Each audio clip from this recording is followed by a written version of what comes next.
Boa noite. Boa noite. Boa noite. Tudo bem com vocês? Tudo certo? O sábado não. O domingo foi bom? Proveitoso? Que legal. Eu queria que você curvasse sua fronte. Vamos falar com o nosso Deus. Pedir a Ele que Ele aceite nosso louvor. Oremos. Senhor, nosso Deus, te somos gratos porque temos a oportunidade de estarmos em um lugar santo, confortável, Senhor. Te somos gratos porque, pelo menos nesse momento, ainda somos livres para poder honrar e glorificar o teu santo nome onde quer que estejamos. Muito obrigada porque estamos aqui com vida e com saúde. Te somos gratos por tudo, pelas pequenas bênçãos, pelas grandes bênçãos, mas principalmente pelo plano que tu bolaste para poder nos dar a oportunidade de salvação. Somos muito gratos pelo sacrifício do teu filho. É isso que te pedimos e te agradecemos, em nome do amor de Jesus. Amém. Às vezes a gente perde a noção de o quanto é especial a nossa história aqui nesse mundo. Não porque nós somos especiais, mas porque somos filhos de um Deus muito especial. Um Deus que se fez homem para morrer, para poder dar vida eterna a mim e a você. Um Deus que doou seu único filho. Um Deus que foi capaz de se despir da sua santidade para poder descer, se humilhar até aqui essa terra. Ele se fez homem por nossa causa. E às vezes a gente perde a noção do quanto a nossa caminhada aqui nessa terra é especial. Repito, não porque somos especiais, mas porque Deus nos dá essa importância. Eu não sei você, mas eu tenho muita vontade de encontrar com esse Deus. Eu gosto de falar pro pessoal do grupo que eu canto, que eu tenho uma caderneta, que eu tenho várias perguntas que eu fico memorizando para perguntar de Deus. Coisas que eu não entendo nesse mundo, mas que eu quero conversar com Ele face a face e perguntar: Senhor, por que isso? Senhor, por que aquilo? Em momentos de dificuldade, parece que não tem ninguém pela gente. E a gente esquece, mais uma vez, que nossa trajetória aqui nessa terra é tão especial e que o nosso Deus não nos abandona. Por várias vezes, a minha vontade foi de tocar as mãos do meu Deus. Talvez essa vontade seja incessante. Porque eu vou dizer para vocês, eu estou cansada desse mundo. Todo dia, toda semana parece que é uma notícia pior que a outra. Uma variante pior que a outra. Mas há esperança. O nosso Deus nos fez uma promessa de que Ele virá nos buscar. E eu sei que você está aqui hoje porque você acredita nessa promessa. Eu te convido a hoje entregar o seu coração, a sua mente, o seu corpo a esse Deus que fez de tudo por você e faz de tudo por você. Que hoje você, mais uma vez, confirme a vontade de tocar nas mãos desse Deus, olhar face a face para Ele. Mesmo que seja no momento difícil ou no momento de alegria, o nosso Deus não nos abandona. Vamos cantar Toque Minhas Mãos.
Às vezes a gente esquece que fazemos parte de um plano muito maior do que esse da nossa caminhada cristã aqui nessa terra.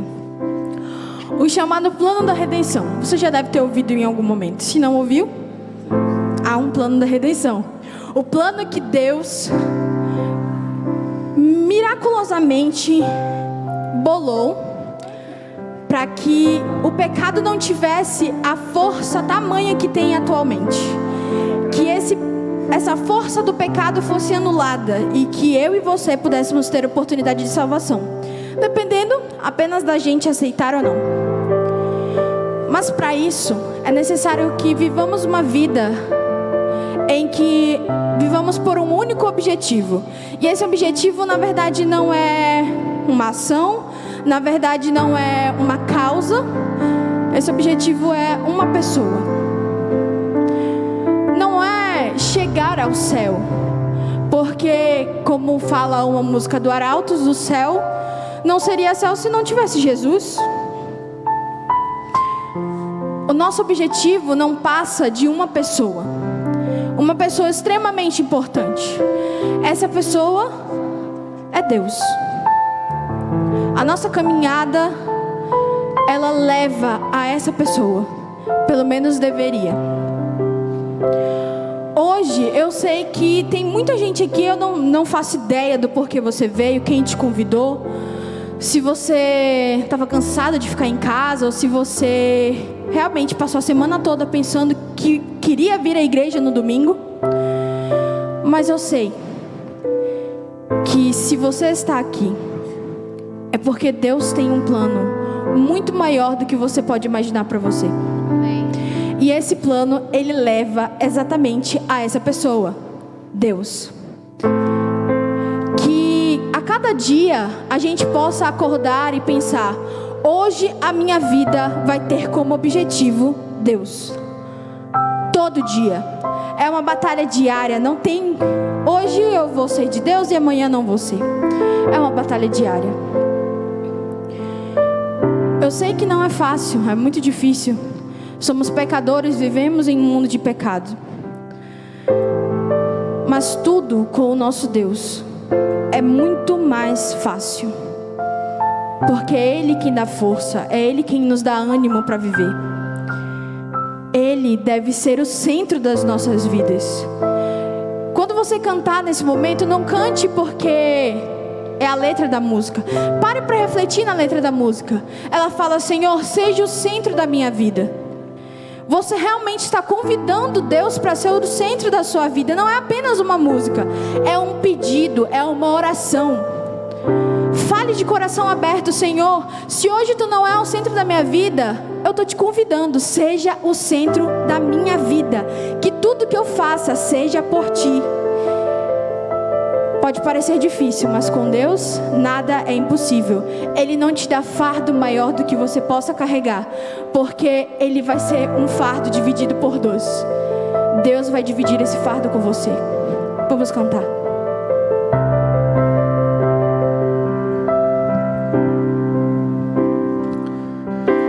Aquele que em suas mãos detém a força e todo o poder.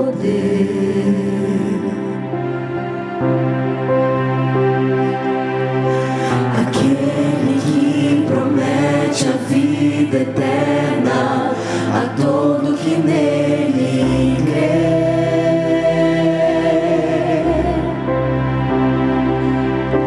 É Ele quem nos guarda e que operando quem impedirá.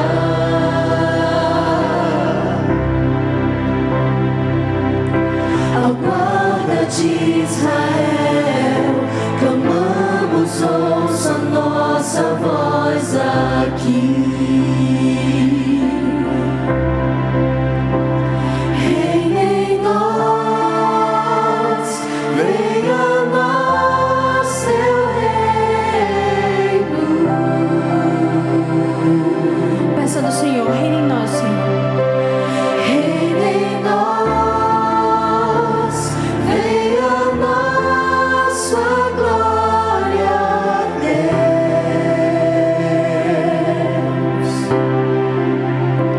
Seja o centro, seja tudo a todos nós.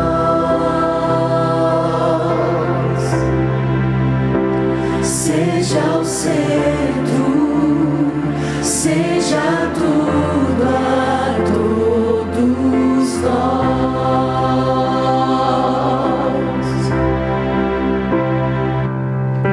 Aquele que em suas mãos detém a força e todo o poder.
é dia 4?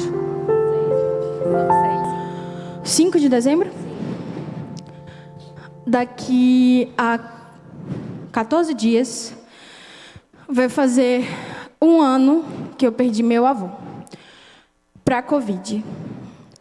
E foi o início, foi o marco de uma época muito difícil para nossa família. 3 meses depois disso, perdemos nossa avó, também por complicações da Covid. E depois outras coisas mais. Coisas de quem mora nessa terra e com certeza já passou. Você pode não ter perdido alguém próximo, mas você deve conhecer alguém que perdeu, seja agora na Covid, ou seja por causa de um acidente, ou seja por qualquer outro motivo. Desde muito antes, meus avós, eles sempre foram, posso dizer que meus fãs número 1. Eu sempre gostei de cantar, mas eu nunca tinha parado para me dedicar à oratória. Deve fazer uns 4 anos que eu entrei no grupo que eu canto. 5? Nossa, passou rápido. 5 anos e aí eu comecei a me dedicar à oratória e no começo foi um desastre. Espero que eu tenha melhorado agora. E eles sempre gostaram muito de me ouvir cantando e de me ouvir falando, pregando, falando sobre Deus. Meus avós, eles tinham uma vida, uma comunhão com Deus que eu nunca vi nenhuma outra pessoa ter. Eles acordavam com Deus, eles passavam o dia com Deus, eles dormiam com Deus. Então, quando eles morreram, para quem era muito próximo deles, não houve aquele desespero de nunca mais eu vou ver eles, sabe? Porque existe a certeza de que eu vou ver os meus avós novamente, que eu vou conviver com eles no céu. Mas antes de perdê-los, eu pensava na volta de Jesus de uma forma. E depois de perder meus avós, a forma como eu vejo a volta de Jesus a essa terra mudou quase que completamente. Tomou um novo sentido. Eu não sei se você já perdeu alguém próximo, mas é uma saudade que não passa. É meio, como é que eu posso dizer? É descontrolado, você não tem controle. É algo que vem do nada e você fica sem poder controlar. Não tem o que fazer, aquela pessoa foi embora. Você não pode simplesmente pegar o telefone e ligar, mandar uma mensagem e ir dirigindo até a casa daquela pessoa. Não tem o que fazer. Mas o que eu posso dizer é que o fato de saber que eu tenho um encontro marcado com os meus avós novamente e que eu vou viver a eternidade com eles no céu e com Deus e com Jesus torna os dias suportáveis. Torna a minha estadia aqui nessa terra quase que suportável. Como eu falei, a gente anda aqui por um objetivo. O objetivo é uma pessoa. E essa pessoa, ela prometeu que um dia ela vai voltar para buscar cada um de nós.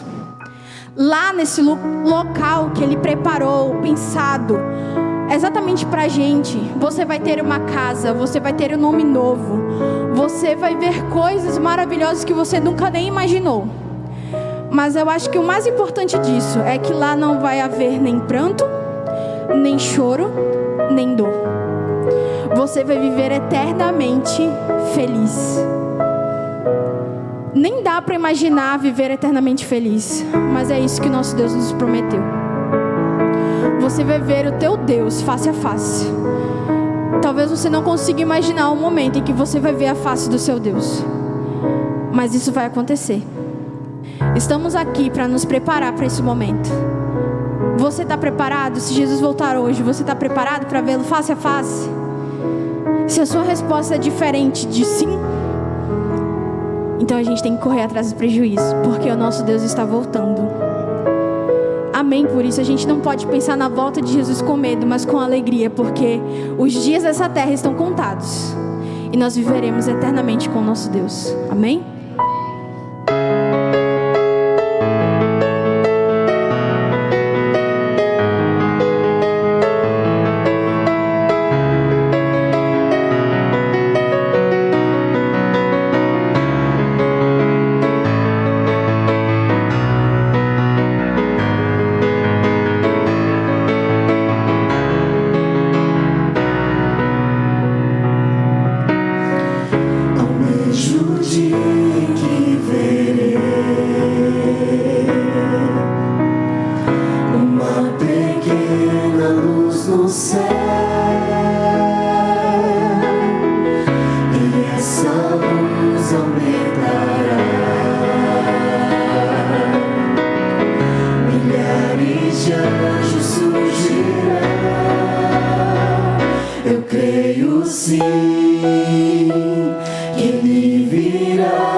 Eu sei que, meio a tanta dificuldade, nós temos sim infinitas bênçãos para agradecer ao nosso Deus.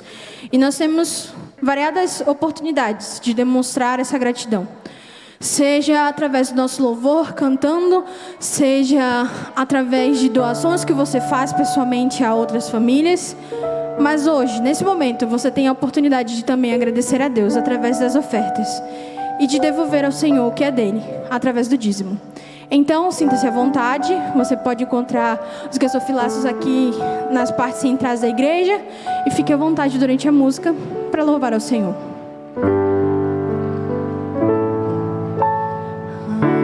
Onde quer que seja aqui, escondes teu tesouro. Ali também está teu coração.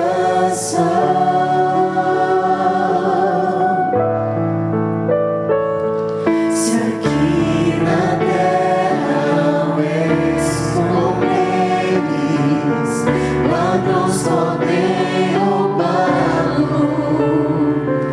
ou podes escondê-lo lá no céu.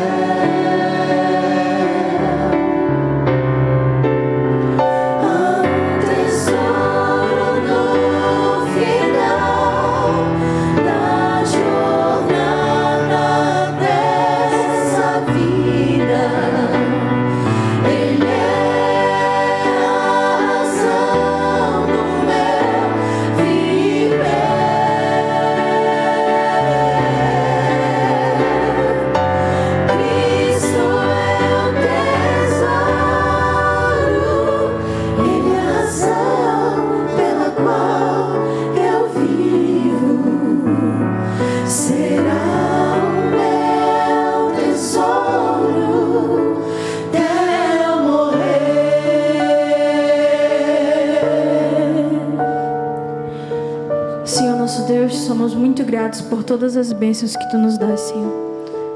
Devolvemos aquilo que é Teu e louvamos ao Teu nome através da nossa gratidão pelas ofertas, e que Tu possas aceitar, Senhor, nosso louvor, que é de sincero coração.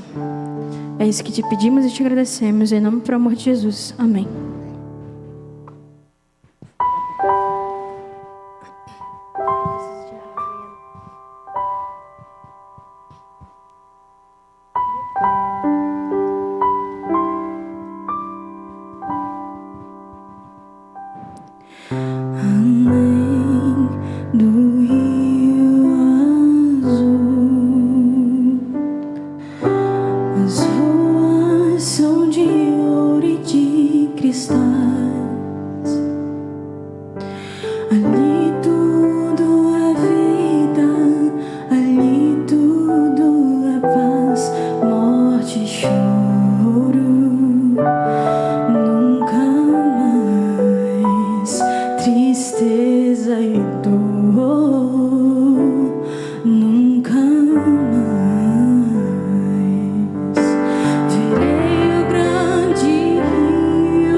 morte e choro, tristeza e dor.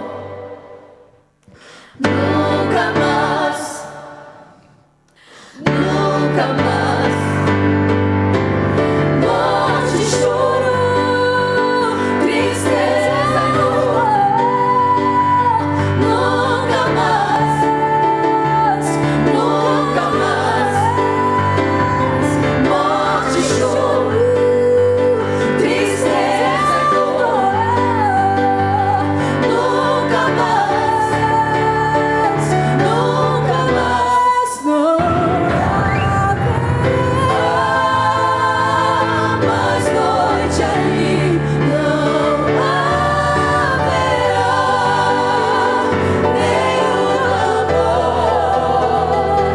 Verei os olhos de Jesus e tocarei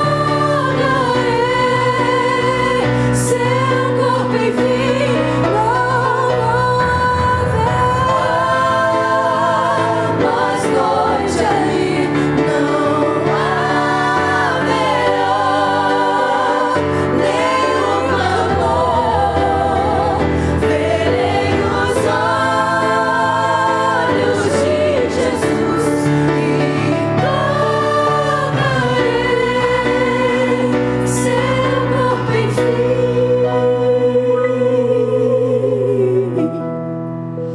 Amém. Amém, Jesus. Boa noite. Muito obrigado. Vocês arrasaram. Que música linda. Meu olho está até lacrimejando aqui ainda. Ó. A gente poderia acabar aqui nesse momento. A gente poderia ir embora, porque é isso que faz valer a pena. Não haverá mais noite, não haverá mais dor, não haverá mais morte, não haverá mais luto, não haverá tristeza nenhuma, porque nós viveremos a eternidade com o nosso Deus. É por isso que nós estamos aqui, porque nós queremos essa eternidade. Nós não aguentamos mais esse mundo, nós buscamos um mundo que vai além, um mundo de eternidade. E nessa eternidade que nós queremos morar e viver para sempre, não sozinhos, mas com o nosso próprio Deus. Bendito seja Deus pela sua vida, bendito seja Deus porque você está aqui hoje, e bendito seja Deus porque você se prepara para estar lá. Ora comigo. Louvado sejas tu, Senhor. Louvado sejas tu pela nossa vida. Louvado sejas tu pela tua vida e porque o Senhor a entregou por nós. Obrigado pelo sacrifício e pela salvação que o Senhor nos ofertou. Aceita a nossa vida como recompensa, Senhor. Aceita a nossa vida como um presente de gratidão. Em nome de Jesus. Amém. Amém. Amém. Bem-vindos a todos. Nós estamos hoje iniciando uma nova série, O Libertador. É uma série que a gente vai falar sobre Natal, sobre a promessa. Hoje o tema, inclusive, é a promessa. São 4 episódios. 3 episódios nós vamos falar aqui na frente, e um episódio nós vamos cantar aqui da frente. Então já quero adiantar para você, para que você se programe, para que nos próximos episódios, nos próximos 3 domingos, nós vamos ter essa série, O Libertador, e vamos encerrar com uma grande cantata, um grande musical de Natal, aqui na Igreja das Torres, no dia 26 de dezembro. Então se prepare, se programe, não só no dia 26, mas no próximo e dia 26, nós vamos encerrar com esse musical de Natal, e eu garanto para vocês que ele está extremamente especial, extremamente especial. O Libertador. Há alguém, por um acaso, que nos visita hoje pela primeira vez? Alguém aqui que está nos visitando pela primeira vez? Sem nenhum constrangimento, sinta-se à vontade, tá bom? Muito bem-vindos todos vocês, aqui à casa de vocês. Nós vamos entregar para vocês um marca-página, e a gente quer saber seu nome, a gente quer conhecer você, a gente quer orar por você, a gente quer que você se sinta parte da nossa família. Receba essa nossa pequena lembrancinha, mas receba também o nosso abraço, o nosso afeto, e receba as nossas orações também. Aqui, ó, tem mais um casal aqui, ó. Levanta a mão aí. Eu sei que vocês estão aí. Eu não vou esquecer de vocês. O Libertador. Qual que é o melhor livro da Bíblia para a gente falar sobre Natal? Qual que é? Gênesis. Gênesis. Alguém acertou finalmente. Gênesis é o melhor livro para a gente falar sobre Natal, porque é o melhor livro para a gente falar sobre salvação. E é para lá que a gente vai hoje. E eu já adianto que eu me empolgo com Gênesis, que é um dos meus livros preferidos, e tem tanta coisa para a gente aprender nesse livro, tem tanta lição especial, e a gente vai tirar um pouquinho dessas lições hoje, tá bom? Gênesis capítulo 1, 2 e 3, bora lá. Se alguém precisa de Bíblia, nós temos Bíblia ali, a nossa equipe pode ajudar, então levanta a mão aí que a nossa equipe pode te oferecer uma Bíblia.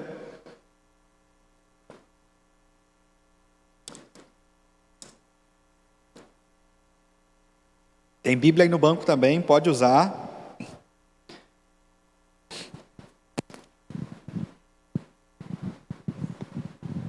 Gênesis capítulo 1. A gente vai fazer um apanhado geral sobre a libertação. A gente disse que Jesus é o nosso libertador, que Jesus é o nosso salvador, mas a gente precisa começar a entender do que Ele nos salva e do que Ele nos liberta. Não adianta Ele libertar a gente, mas libertar do quê? Ninguém está preso aqui, ninguém tem correntes nas mãos ou algemas, nós não estamos presos.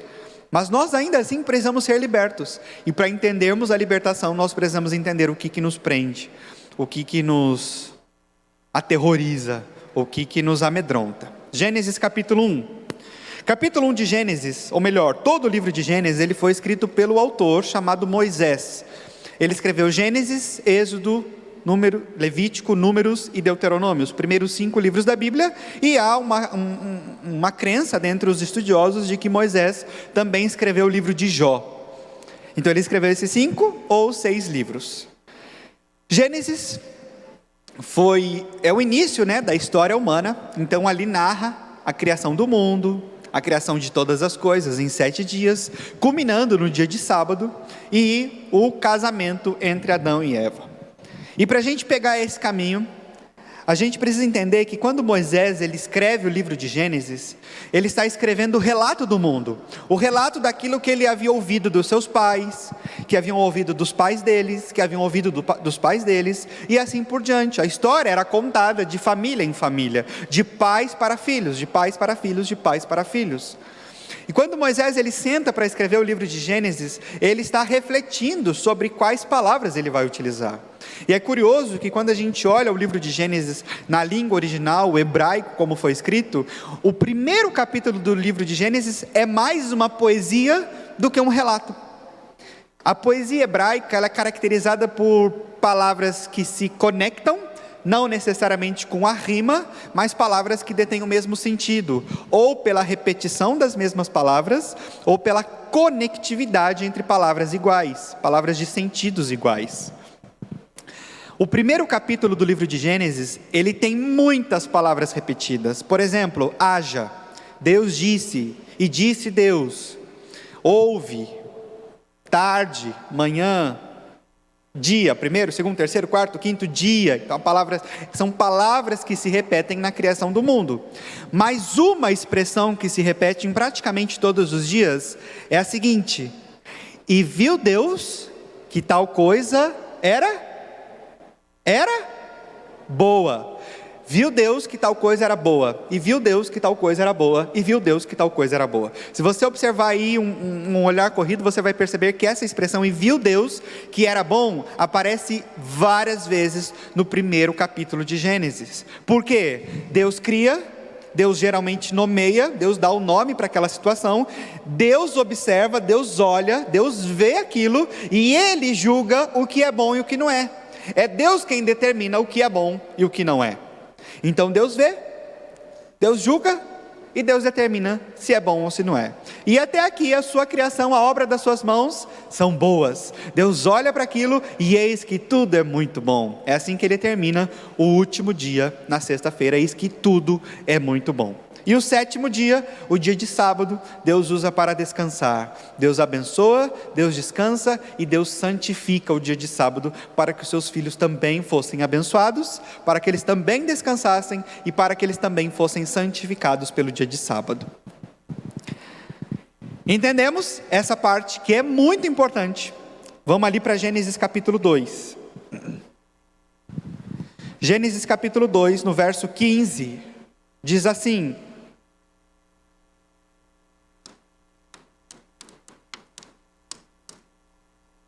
todo mundo encontrou, né? Obrigado. Verso 15: tomou, pois, o Senhor Deus ao homem e o colocou no jardim do Éden, para o cultivar e o guardar. E o Senhor Deus lhe deu esta ordem: de toda árvore do jardim comerás livremente, mas da árvore do conhecimento do bem e do mal não comerás, porque no dia em que dela comeres, certamente morrerás. Deus, Ele cria todas as coisas, e Ele determina que todas as coisas são boas. Ele cria o espaço e Ele cria o tempo. E nas duas coisas, no espaço e no tempo, Deus coloca restrições. Deus coloca uma restrição no tempo, chamada sábado. O sábado é do Senhor teu Deus, e nele você vai descansar, porque Ele te abençoou e Ele te santificou. Então Ele coloca uma restrição no sábado. Mas também Deus coloca uma restrição no espaço. O espaço concretizado na árvore do conhecimento do bem e do mal. Dela, os seres humanos não poderiam comer, porque se dela eles comerem, certamente morreriam. Então a morte estava determinada para aqueles que transgredissem essa lei, esse mandamento. E esses eram os mandamentos de Deus no jardim do Éden: o tempo e o espaço, o sábado e a árvore do conhecimento do bem e do mal. Se eles comessem da árvore do conhecimento do bem e do mal, certamente morreriam. Deus então coloca um ponto no tempo, um ponto no espaço.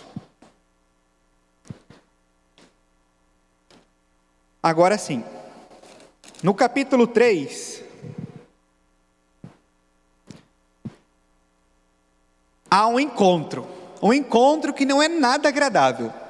Diz assim no capítulo 3 de Gênesis, no verso 1: mas a serpente, mais sagaz que todos os animais selváticos que o Senhor Deus tinha feito, disse à mulher: é assim que Deus disse, não comereis de toda árvore do jardim?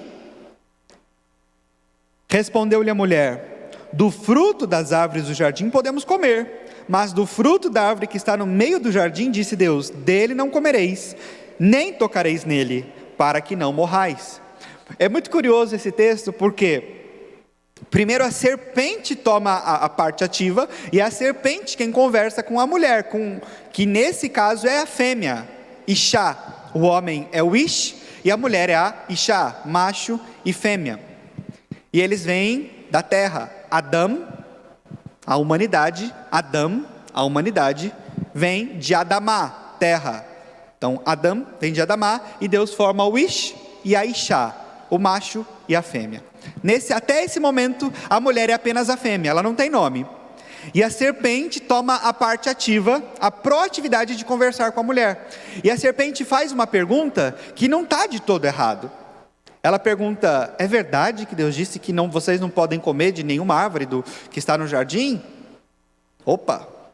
Satanás sempre nos alcança, não com a mentira, mas com a deturpação da verdade, com as meias verdades.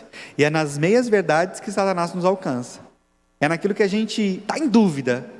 Pode ser, pode não ser. É ali que Satanás coloca o bedelho, e é ali que ele nos derruba. Sempre tenham ciência do que vocês estão ouvindo, e sempre tenham ciência daquilo que Deus disse, porque o que Deus disse é superior a todas as coisas. É supremo. A palavra do Senhor é eterna, sempre e sempre. E a mulher responde: não é bem assim. A gente pode comer de todas as árvores, mas, porém, todavia, entretanto, há uma árvore que a gente não pode comer. E essa árvore, Eva inclusive acrescenta uma nova expressão, é não tocar. Deus não disse que não podia tocar, mas ela acrescenta: e dessa árvore a gente não pode nem tocar, porque se a gente tocar a gente vai morrer. Então Deus disse: olha, não comam. Mas Eva já estava se prevendo: olha, então não vou nem tocar, se não é para comer eu não vou nem tocar, porque se eu tocar a coisa vai ficar ruim. Eva está ali, próximo à árvore do conhecimento do bem e do mal. Deus disse que não era para ela comer, e ela também não queria nem tocar na árvore. E esse é um ponto muito necessário para o desenvolvimento do texto, porque se ela não toca, ela continua vendo. No verso 4 do capítulo 3, continuando a história, diz: então a serpente disse à mulher: é certo que não morrereis. Você fica tranquilo, porque se Deus disse que você vai morrer, olha, eu estou aqui tocando, eu estou aqui na árvore. A serpente estava na árvore, entrelaçada na árvore, ela estava tocando no fruto e ela não estava morrendo. É bem provável que a serpente estivesse também provando do fruto. O texto não diz isso, mas é uma probabilidade. Ela estava provando e ela também não estava morrendo. Então ela induz na cabeça da mulher: olha, é certo que você não vai morrer. Porque Deus sabe, olha a astúcia da serpente, porque Deus sabe que no dia em que dele comerdes, se vos abrirão o quê? Os olhos, e como Deus, sereis conhecedores do bem e do mal. Esse é o ponto principal dos primeiros capítulos de Gênesis. No capítulo 1, é Deus quem cria todas as coisas e pela sua palavra tudo acontece. Ele, na sua soberania e na sua magnanimidade, nem sei se essa palavra existe, mas é Ele quem vê todas as coisas e é Ele quem decide o que é bom. Pelos olhos, Deus decide o que é bom. Eva se aproxima da árvore do conhecimento do bem e do mal e ela começa a ver. Ela começa a enxergar, e a serpente diz que à medida em que ela ver, ela vai se aproximar e os olhos serão abertos, e ela será como Deus, conhecedora do bem e do mal. Sabe qual que é o primeiro pecado da humanidade? Não é a fome, não é a gula, não é uma maçã, não é uma pera, não é uma melancia. O primeiro pecado da humanidade é querer ser como Deus. E sabe como que Eva foi como Deus? Quando ela passou a decidir por conta própria o que era bom. Até Gênesis capítulo 1, era Deus quem decidia o que era bom. Deus olhava e decidia que isso, aquilo outro eram bons. E eis que tudo é muito bom. Mas à medida em que Eva toma a posição ativa de decidir por conta própria, pelos seus olhos, o que é bom, ela se torna como Deus, conhecedora do bem e do mal, mas aquela que decide o que é bom e o que não é. É aí que nós pecamos, é aí que nós transgredimos, quando nós queremos ser como Deus e decidir o que é bom para nós. É quando nós queremos decidir o nosso caminho, o nosso rumo, o nosso futuro, decidindo o que é bom ou não para nós. É aí que nós tomamos o lugar de Deus, é aí que nós pecamos, é aí que nós transgredimos. E olha a relação de palavras no texto bíblico. Se vos abrirão os olhos e sereis como Deus, conhecedores do bem e do mal, vendo, olha a continuação do texto, vendo, a mulher está vendo com os olhos que a árvore era boa para se comer. A mulher está vendo e ela decide que a árvore é boa. É ela quem toma a posição de decidir que a árvore é boa para si, para se comer, agradável aos olhos, e árvore desejável para dar entendimento. Tomou-lhe do fruto e comeu, e deu também ao marido, e ele comeu. Aí, o auge da história. Ela queria tanto ser como Deus, ela queria tanto ver e decidir, e ela vê, e ela decide que a árvore é boa para dar entendimento, para se comer, agradável aos olhos. Ela então come da árvore, e aí sim, os seus olhos realmente estão abertos. Abriram-se então os olhos de ambos, e percebendo que estavam nus, cozeram folhas de figueira e fizeram cintas para si. A promessa de Satanás era verdadeira. Os olhos seriam abertos e eles seriam conhecedores do bem e do mal. O problema é que eles já eram conhecedores do bem. Eles conheciam Deus e Deus é o dono de toda bondade. Eles já eram conhecedores do bem. Satanás queria que eles fossem conhecedores também do mal. E assim foi feito. A promessa se cumpriu. Eles estavam tão desejosos de ver com os olhos, de decidir por conta própria o que era bom e o que não é, que os seus olhos realmente foram abertos. E eles puderam compreender, não o bem, mas eles puderam compreender o mal. E a primeira coisa a primeira coisa que eles enxergam quando seus olhos são abertos é a sua nudez. Eles percebem que eles estão nus. Eles percebem quem eles de verdade são. Ou seja, eles não são absolutamente ninguém para decidirem o que é bom e o que não é. Eles percebem a sua pequenez, a sua insignificância, a sua insuficiência para decidir o que é bom e o que não é. Esse é o pecado da raça humana. Queremos decidir por conta própria o que é bom para nós e o que não é. Mas a maior notícia que eu tenho para você hoje é, meu amigo, nós somos insuficientes para decidirmos o que é bom e o que não é para nós. Deus decidiu, porque na sua soberania, na sua sabedoria e na sua misericórdia, Ele sabe o que é melhor para nós. E a bondade dEle conduz o nosso caminho para uma vida de eternidade.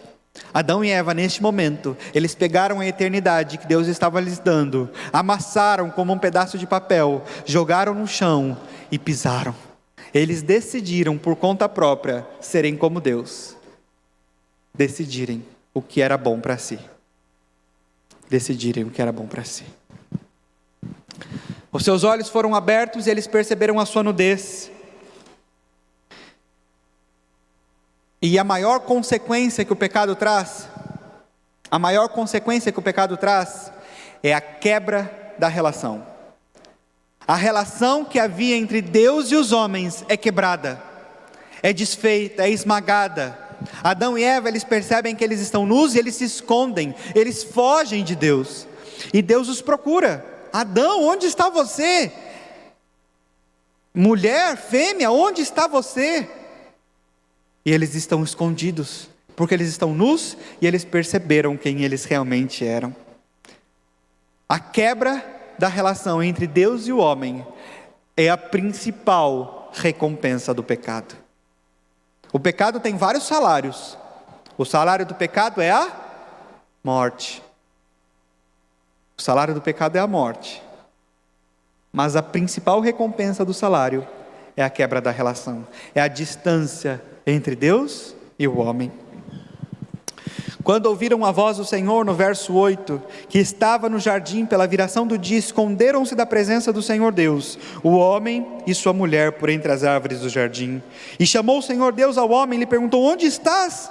Ele respondeu: ouvi a tua voz no jardim, porque estava nu, tive medo e me escondi. E aí Deus questiona: quem te fez saber que estavas nu? Comeste da árvore que te ordenei que não comesses? O próprio homem se entrega. Então disse o homem: a mulher que me deste por esposa, ela me deu da árvore e eu comi. Disse o Senhor à mulher, ele olha para a mulher e pergunta: que é isso que fizeste? Respondeu a mulher: a serpente me enganou e eu comi. Além do pecado quebrar a relação entre o homem e Deus, o pecado quebra a relação entre as pessoas em si. Ele quebrou a relação entre o homem e a mulher, que era perfeita, uma relação perfeita, um casamento perfeito. O pecado atrapalha a conexão, atrapalha a relação entre o homem e a mulher, e um passa a jogar a culpa no outro. Um passa a culpar o outro pelo pecado. Um passa a condenar o outro. E meus amigos, essa condenação permanece até hoje. Os homens e as mulheres jogam entre si a culpa por erros que são deles mesmos. Da mesma forma que nós culpamos uns aos outros, nós também passamos a culpar Deus pela nossa condição nesse mundo. A maior recompensa do pecado é a separação, é a quebra das relações. As relações entre o homem e Deus e as relações entre os homens, assim como nós estamos aqui. Então o Senhor Deus disse à serpente no verso 14: visto que isto fizeste, maldita és entre todos os animais domésticos, e o és entre todos os animais selváticos. Rastejarás o teu ventre e comerás pó todos os dias da tua vida. Quem que havia pecado? Quem que havia quebrado a ordem de Deus? O homem e a mulher. O homem e a mulher pecaram, eles quebraram a regra, eles quebraram o mandamento. Mas quem é amaldiçoada? A serpente. É curioso, porque o homem e a mulher pecam, mas quem é amaldiçoado é a serpente. O homem e a mulher não recebem maldição. A serpente é amaldiçoada, e ela é maldita entre todos os animais, e ela vai rastejar sobre o seu ventre, e vai comer pó durante todos os dias da sua vida. E o verso 15, talvez o mais especial de todos eles, porém, Deus está olhando para a serpente, ele olha para a serpente e diz assim: porém inimizade entre ti e a mulher, entre a tua descendência e o seu descendente, este te ferirá a cabeça, e tu lhe ferirás o calcanhar. Esse verso é extremamente complexo e extremamente difícil. Deus olha para a serpente, e entre a serpente e a mulher haveria inimizade. Elas seriam inimigas mortais. A descendência da serpente morderia o calcanhar da mulher e do seu descendente. Mas o descendente, artigo definido, uma pessoa, o descendente da mulher, esmagaria a cabeça da serpente. Sofrer uma picada de serpente no pé, no calcanhar, pode ser difícil, mas o texto dá a entender de que sofrer uma picada da serpente no calcanhar não é para a morte. Tá, eu posso cortar meu pé, eu posso sobreviver de um jeito ou de outro, eu posso sobreviver. Mas quando o descendente esmaga a cabeça, o órgão, o cérebro, o órgão vital da vida, né? Curioso. Vital da vida, não há chance de sobrevivência. A descendência da serpente, a descendência de Satanás, aqueles que o acompanham, entraria em guerra constante contra a mulher e o seu descendente. Quando a gente vai para o texto bíblico lá em Apocalipse, a gente localiza alguns símbolos proféticos, e um dos símbolos proféticos da mulher é o povo de Deus. A mulher representa o povo de Deus, a igreja de Deus. A mulher é o símbolo para o povo de Deus. Quando a descendência da serpente, Satanás e os seus anjos entram em guerra contra a mulher, eles entram em guerra contra a igreja, contra o povo de Deus. Mas do povo de Deus nasce um descendente, o descendente. E é esse descendente o prometido. É ele quem esmaga a cabeça da serpente, e é ele quem traz a justiça e o juízo eterno. A descendência e o descendente. Coloquem isso na cabecinha. No verso 16, e agora Deus disse tudo isso para a serpente. Tudo isso foi para a serpente. Aí ele olha para a mulher. E ele diz para a mulher assim: multiplicarei sobremodo os sofrimentos da tua gravidez, e em meio de dores darás à luz? Darás à luz? Filhos. Espera aí, que coisa estranha é essa? A mulher havia recebido uma promessa. A promessa era de que se ela comesse da árvore do conhecimento do bem e do mal, ela morreria. Ela comeu e ela não morreu. Espera aí, alguma coisa está estranha. Parece que Deus não é assim tão cumpridor da palavra como a gente achou que ele seria, porque se eu comi e não morri, tem alguma coisa errada. Deus dá a maldição para a serpente, e ele diz que o descendente da mulher, ela teria filhos, e a sua gravidez seria extremamente complicada, e em meio a dores, os filhos viriam a nascer. Além da bendita da mulher não morrer, ela ainda teria a possibilidade de dar a vida, de dar luz, de trazer outros à vida, e dentre outros, haveria um descendente, aquele que eliminaria o mal pela raiz. Além dela não morrer, ela ainda teria a oportunidade de gerar vida, de gerar nova vida. Olha que bênção, que privilégio. Eu imagino que Eva está assim: peraí, o que está acontecendo aqui? Eu não vou morrer então? Deus dá a ela o privilégio de gerar vida. E a Adão, no verso 17, disse: visto que atendeste a voz da tua mulher e comeste da árvore que eu te ordenara não comesses, maldita é a terra por sua causa. De novo, a maldição aparece, mas não é nem para o homem e nem para a mulher, é para a serpente e para a terra. Deus não amaldiçoou o homem, Deus não amaldiçoou a mulher. Os dois que quebraram, os dois que pecaram não são amaldiçoados, mas a serpente e a terra são amaldiçoados por Deus. Em fadigas obterás dela o sustento durante os dias da tua vida. Ela produzirá também cardos e abrolhos, e tu comerás a erva do campo. No suor do teu rosto comerás o teu pão, até que tornes a terra, pois dela foste formado.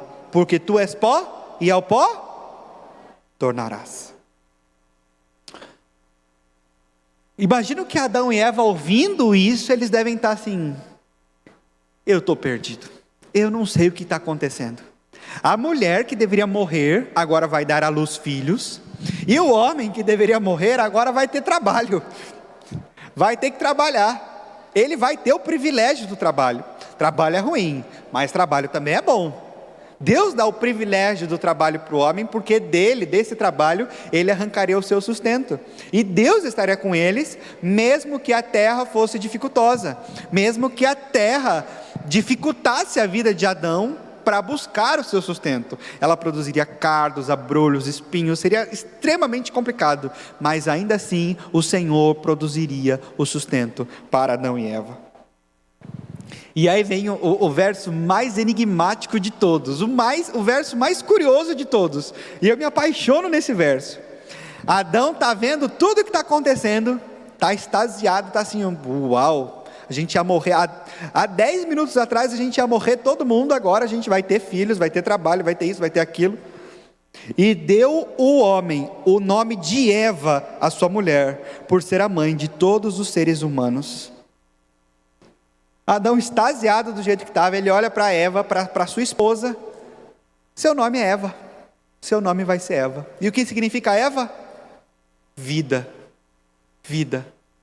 Eva significa vida. Ele olha para sua mulher e diz: olha, a gente merecia morrer, mas agora a gente tem vida. O seu nome será vida, porque você é a mãe de todos os seres viventes. Ai, ai, que história fantástica. Todo mundo merecia morrer, todo mundo merecia ser amaldiçoado, mas Deus inverte a situação. É aquele último episódio da série, da novela, que tudo acontece, é nesse momento. Tudo que poderia acontecer, acontece. Adão e Eva têm vida, e eles constroem uma família. Constroem uma família. Eu fico muito triste, muito chateado, muito irado, quando me dizem que o Antigo Testamento é o testamento da lei e o Novo Testamento é o testamento da graça, que a Bíblia é dividida entre lei e graça. Eu fico fuso da vida. Meus amigos, nesse momento, Deus mudou o veredito de Adão e Eva, de morte para a vida. Se você me disser que isso não é graça, eu fecho a minha Bíblia e vou embora. A graça de Deus começa exatamente nesse momento, quando o homem e a mulher que merecem morrer, que precisam morrer, não recebem mais a sua condenação, e eles recebem vida. Vida. Isso é graça. É quando a gente recebe uma coisa que a gente não merece. Isso é graça, e isso é misericórdia. E é a misericórdia de Deus, é a misericórdia do nosso Deus, do nosso Deus. Então disse o Senhor Deus, no verso 22, eis que o homem se tornou como um de nós, conhecedor do bem e do mal, assim que não estenda a mão e tome também da árvore da vida, e coma, e viva eternamente. O Senhor Deus, por isso, lançou fora do jardim do Éden, a fim de lavrar a terra do que fora tomado. E expulso o homem, colocou querubins ao oriente do jardim do Éden, e o refugir de uma espada que se revolvia, para guardar o caminho da árvore da vida. A árvore do conhecimento do bem e do mal era uma árvore que trazia o conhecimento do bem e do mal. A árvore da vida era a árvore que trazia a vida. Adão e Eva não precisavam de vida nesse momento, porque eles haviam recebido vida do próprio Deus. Deus coloca uma espada em chamas que circunda a árvore da vida, para que o homem não tivesse acesso ao seu fruto e vivesse eternamente. O homem que agora estava em pecado, que agora estava sob a maldição do pecado, viveria uma vida extremamente complicada e dificultosa, cresceria, teria doenças, dificuldades, dores, a sua mulher engravidaria e seria extremamente ruim para ela engravidar e dar à luz filhos, porque ela teria muitas dores em relação a isso, e o homem, por bondade divina, precisava morrer. O homem não conseguiria viver a eternidade na condição de pecado. Então, por bondade, por misericórdia e por graça, Deus permite que o homem e a mulher morram. Deus permite que o homem e a mulher alcancem a morte, para que eles não vivam a eternidade na condição de pecado. Isso também é graça, isso também é bondade. A morte também é um instrumento da graça e da misericórdia de Deus, e é por meio da morte que nós encontramos vida. No capítulo seguinte, Deus dá as instruções para que os homens continuassem tendo vida. Deus livrou a barra de Adão e Eva da primeira vez. E Ele prometeu um descendente. E esse descendente levaria o pecado de todos. Esse descendente zeraria a conta. O homem pecou, o homem e a mulher pecaram, e o salário do pecado é a morte. Eles precisavam morrer. Deus desceu do céu, tirou o cartão de crédito, pegou o cartão de crédito lá, o Nubank, do céu, o roxinho, sem propagandas. Pegou o cartão de crédito do céu e falou: não, deixa que eu pago essa conta, passa aqui no crédito. Deus passa o cartão no crédito nesse momento. E todos os pecados que vêm em seguida são passados no crédito do cartão de Deus. Deus vai passando no crédito. Mas uma hora essa conta ia fechar. O crédito, por mais que fosse de Deus, não era ilimitado. E o descendente, aquele prometido por Deus, ele viria para pagar a conta. Ele viria para pegar a fatura, ele vai analisar a fatura um por um, e ele vai pagar a conta em dinheiro vivo. Essa é uma pequena analogia para dizer que todos nós merecemos morrer. Todos nós precisamos morrer. Todos nós. Adão e Eva mereciam morrer porque o salário do pecado é a morte.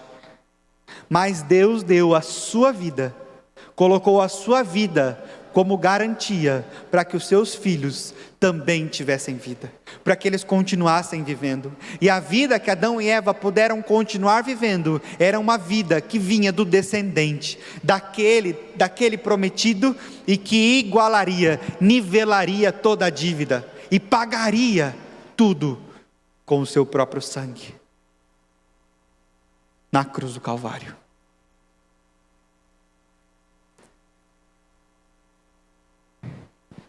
Em um momento, Adão e Eva têm vida, no outro momento, eles têm a morte, e num outro momento, eles têm a vida de novo. Nós merecemos morrer, nós precisamos morrer, nós somos pecadores, e a nossa condição nos obriga a morrer, e nós precisamos morrer. Mas Deus nos dá uma solução. Ele sabe que nós não queremos morrer, mas não é porque Ele sabe que nós não queremos morrer, é porque Ele quer que nós não morramos. Ele nos ama de uma forma tão sensacional que Ele não quer que nenhum de nós pereça. Ele não quer que nenhum de nós morra. Então Ele nos dá uma opção. E o que eu vou falar aqui pode ser um pouco mal entendido para algumas pessoas, mas é uma forma de entender. Deus nos dá uma opção. Ou você morre, ou você mata. Ou você morre, ou você mata. Deus deu a opção para os seus filhos. Ou eles morriam, ou eles matavam. O pecado precisava de morte, ele precisava ser pago com a morte. Ou era a morte de Adão e Eva, ou era a morte de outra coisa.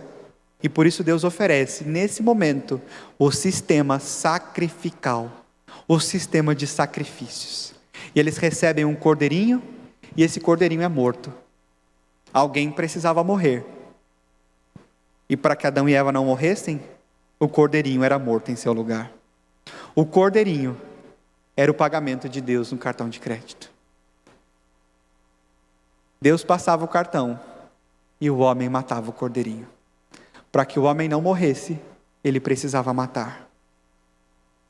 E os cordeirinhos foram se acumulando ao longo dos tempos, ao longo das décadas, dos séculos, dos milênios. Cordeirinho atrás de cordeirinho, cordeirinho atrás de cordeirinho. Imagine quantos cordeirinhos morreram por todos os pecados do povo daquele tempo. Imagine quantos e quantos cordeirinhos. Até que a conta estava num nível altíssimo. E o próprio Deus pegou o seu cordeiro. E para que a raça humana não morresse, Ele passa a faca no seu cordeiro. O cordeiro de Deus que tira o pecado do mundo. E na cruz do Calvário, Jesus Cristo entrega o seu sangue para que nós não precisássemos morrer. Nós vamos morrer, isso é fato. Essa vida tem fim. Essa vida tem fim, para nós e para todo mundo. Mas haverá uma nova vida. Assim como Adão e Eva tinham vida, tinham morte e tinham vida de novo, nós também temos vida, teremos nossa morte, mas também teremos vida de novo. E essa vida é uma vida que nós viveremos eternamente. É uma vida que nunca mais terá fim. Porque nós viveremos essa vida em um estado perfeito, pleno e santo por toda a eternidade. Nós retornaremos ao jardim do Éden e lá nós viveremos uma vida de plena paz e felicidade. Para sempre, meus amigos, para sempre. Não haverá mais morte, não haverá mais dor, não haverá mais sofrimento, porque nós viveremos uma vida inteira lembrando das marcas que mataram o descendente, que mataram o nosso Jesus, e por essas marcas nós lembraremos do estrago do pecado nesse mundo, e optaremos, decidiremos de uma vez por todas, que viveremos sendo conhecedores apenas do bem, e não mais do mal, e deixaremos tudo isso para trás, para uma vida nova, de paz e felicidade em Jesus Cristo. A maior lição que a gente tira disso tudo, meus amigos, e é por isso que eu gosto de falar do Natal em Gênesis, é que durante milênios, pelo menos 4 milênios, esse descendente foi esperado. O descendente de Deus, o descendente da mulher foi aguardado. Durante 4 milênios, milhões de pessoas esperaram um descendente. Milhões ou até bilhões de pessoas esperaram um descendente chegar e o descendente nunca chegava.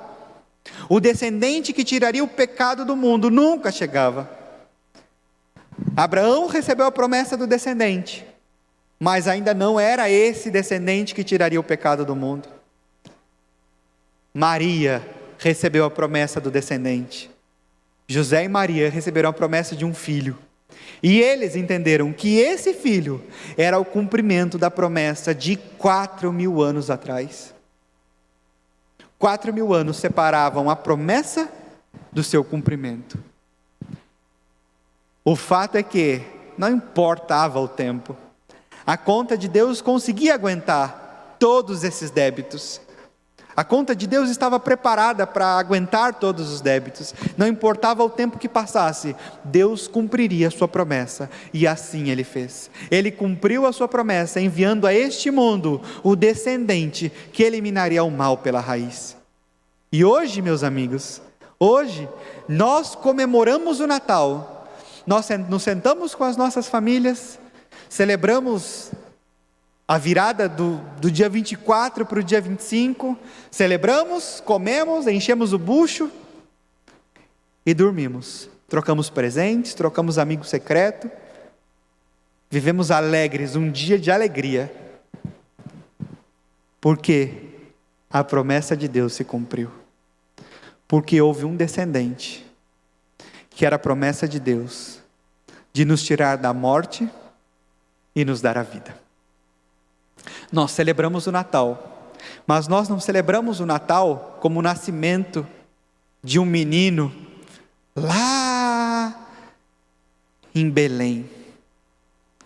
O Natal que nós celebramos não é o nascimento de uma família pobre, que teve um menino numa estrebaria e o colocou na manjedoura, recebeu 3 reis magos, pastores que vieram trazendo presentes. Não é esse Natal que nós celebramos. O Natal que nós celebramos é o cumprimento da promessa de um Deus que nunca se esqueceu do seu povo, de um Deus que ama intensamente a raça humana e que fez de tudo para salvá-la. O Natal que nós celebramos é o Natal em que um homem, um Deus que se fez homem, desce a este mundo e oferece a sua vida em sacrifício, oferece a sua vida para que você e eu, hoje, tivéssemos a nossa vida. O Natal que nós celebramos não é apenas o nascimento, mas é vida. Assim como Adão olha para sua mulher e diz: meu amor, o seu nome vai ser vida. Deus olha para nós e diz: meus amores, vocês são a vida. A minha vida eu entrego por vocês. Para que vocês não precisem morrer, eu morro por vocês. Eu morro por vocês. O Natal que nós celebramos é o cumprimento da promessa de salvação a todos nós. E sabe o mais curioso da história? O mais curioso disso tudo é que a promessa foi feita, a promessa foi cumprida, mas você não é nem um pouco obrigado a aceitar. Você continua sendo livre para aceitar ou não aceitar. Jesus veio, Jesus morreu por toda a humanidade. Aqueles que decidirem aceitá-lo, ótimo, eles vão ter uma vida, vão continuar tendo vida. Aqueles que optarem por não aceitá-lo, vão viver, vão continuar vivendo, mas não vão ter o plus de uma vida eterna. Você não é obrigado a aceitar a mensagem da cruz ou a mensagem de salvação de Deus. Você não é obrigado a aceitar o descendente. Mas eu digo uma coisa para você: não tem como a gente não aceitar. O maior desejo do homem é ser amado, amar e ser amado. O maior desejo meu e seu é amar e ser amado. Isso é fato, comprovado cientificamente. E aí quando a gente olha, é só uma figura, né? Mas quando a gente olha para aquele Jesus e percebe como Ele nos ama e como Ele nos amou, é impossível não amar Ele de volta. É impossível olhar para um Deus que se fez homem, morreu numa cruz do Calvário por amor, simplesmente por amor. É impossível olhar tudo isso e não corresponder a esse amor com mais amor. É totalmente impossível você ficar da mesma forma, você ver essa demonstração de amor tão intensa e não fazer nada. É impossível. Simplesmente impossível. Um Deus que desce, se despede de toda a sua honra, de toda a sua glória, de toda a sua riqueza, desce a esse mundo como um menino miserável, humilde, sem lugar para nascer, cresce, tem uma vida sem pecado, para que eu e você pudéssemos viver uma vida sem pecado. Um Deus que deixa tudo no céu e assume um lugar na cruz do Calvário e morre com os braços estendidos por mim e por você, apenas por amor. É impossível não dizer pelo menos obrigado. É impossível a gente olhar tudo isso e ficar da mesma forma. É impossível a gente não retribuir esse amor. É impossível. A gente busca constantemente amar e ser amado, mas eu digo para você que você é o ser mais amado de todo o universo. O maior amor que alguém poderia sentir por você é o amor que Jesus sente por você. O maior sentimento e a maior emoção que alguém poderia ter por você é a morte do Deus que te criou e que oferece a sua vida para que você tenha vida. Eu acho isso fantástico, lindo. Lindo, lindo, lindo. É tão gostoso, na verdade, saber que a gente é amado por Ele e que Ele já fez tudo por nós. Mas eu continuo dizendo, Ele fez tudo, mas Ele ainda tem muito mais para fazer por nós. E essa é a beleza do Evangelho, porque a graça de Deus, ela nunca tem fim. O amor que Deus sente por mim e por você, Ele nunca tem fim. Ele é um amor que se estende por sempre e por sempre. Por toda a eternidade. É um amor que não tem fim. Eu não sei qual que é o sentimento que você tem em retribuição a Ele, mas hoje eu quero te convidar a retribuir esse amor. Ele não está pedindo para que você ofereça a sua vida por Ele na cruz do Calvário. Isso Ele já fez. Mas sabe o que Ele quer da gente? E é, no mínimo, engraçado. Porque Deus faz tudo isso apenas para que Ele nos tenha ao seu lado. Lembra que a maior recompensa do pecado foi a quebra das relações entre Deus e a humanidade, entre Deus e o homem, entre os homens, entre si? Deus faz tudo isso por amor a nós, para que Ele possa continuar tendo um relacionamento conosco, para que a nossa relação seja restaurada, para que a nossa conexão seja restaurada. A gente não merece nada, a gente merece a morte, para não dizer nada. A gente é pé rapado demais, meus amigos, insignificantes, insuficientes, péssimos. Nós somos pecadores miseráveis, mas Deus, por amor a nós, Ele ainda quer ter uma relação conosco, Ele ainda quer ter uma conexão conosco. Meus amigos, isso é amor, isso é graça, e bendito seja Deus pela graça que Ele tem por nós.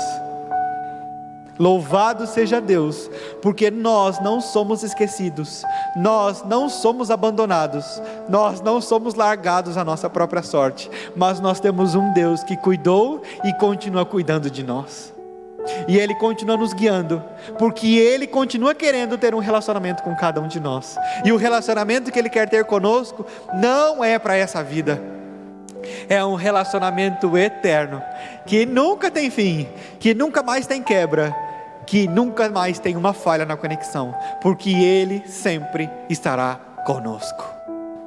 Amém? Você é amado, nunca se esqueça disso. Você é aceito por Deus, você é amado por Ele, e Ele nunca vai desistir de você.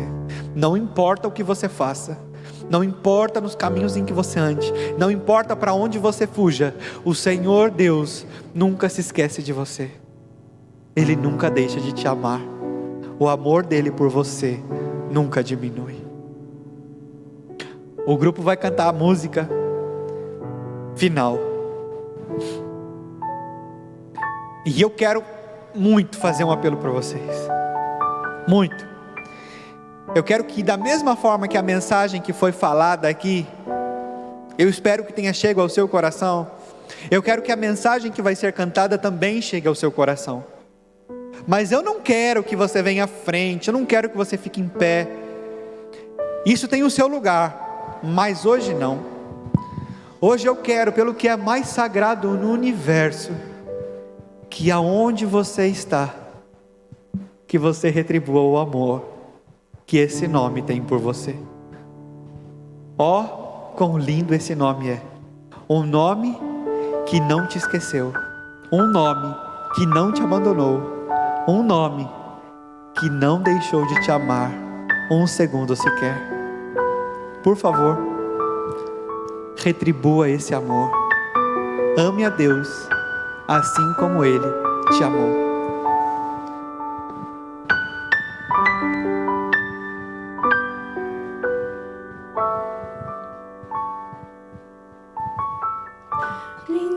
início eras a palavra, um com Deus Altíssimo,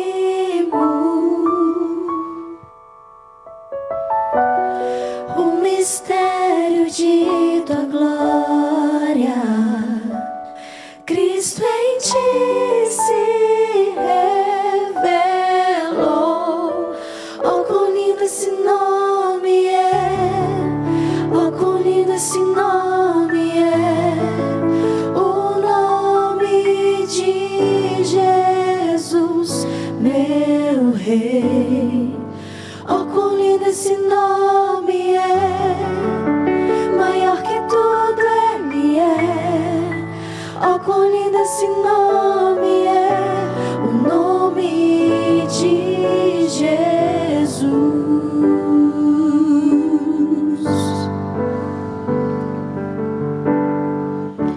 Deixou o céu para buscar-nos, veio para nos resgatar.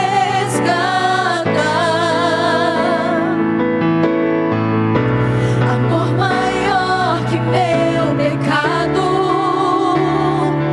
nada vai nos separar. Oh, quão maravilhoso é, oh, quão maravilhoso é o nome de Jesus, meu Rei. Oh, quão maravilhoso é, maior que tudo Ele é. Oh, quão maravilhoso é o nome de Jesus. Oh, quão maravilhoso é o nome de Jesus.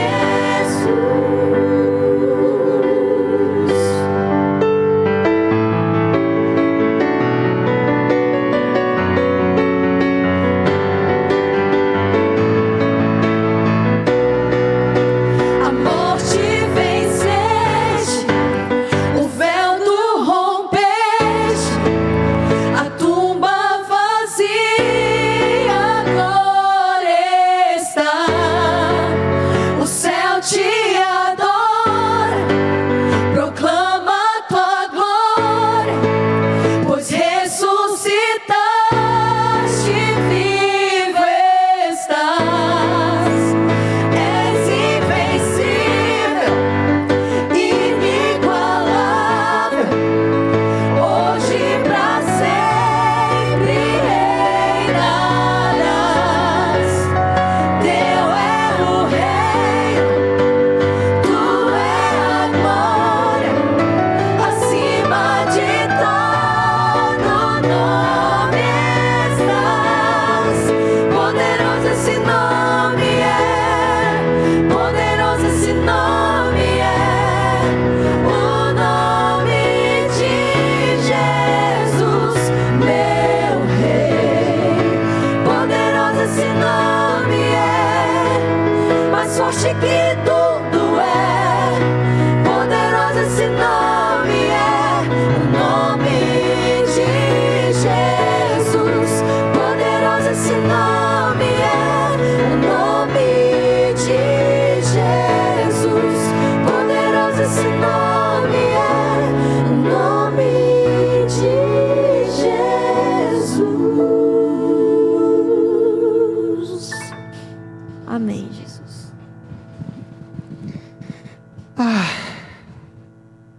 Poderoso esse nome é.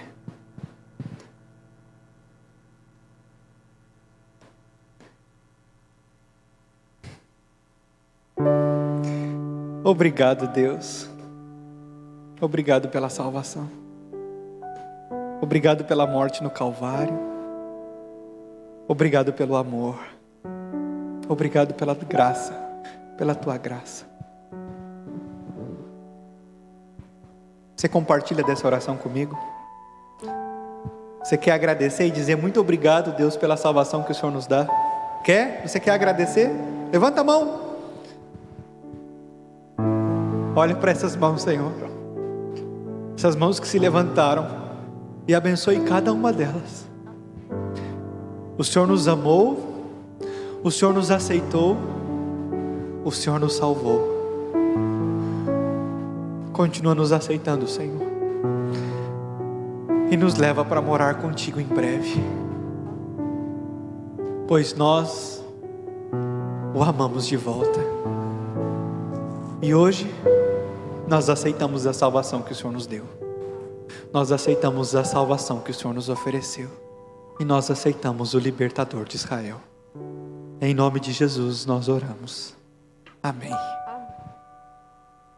Que o Senhor te abençoe. Que o Senhor te guarde.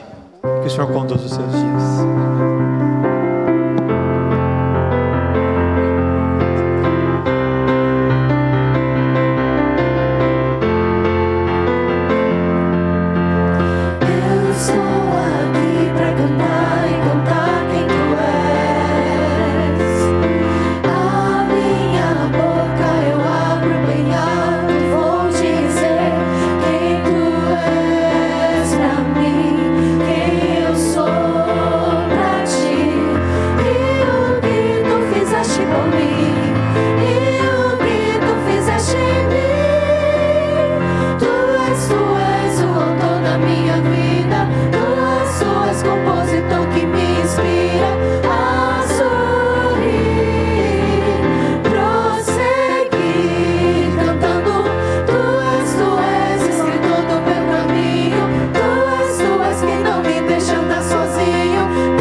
Compositor que me inspira a sorrir, prosseguir cantando.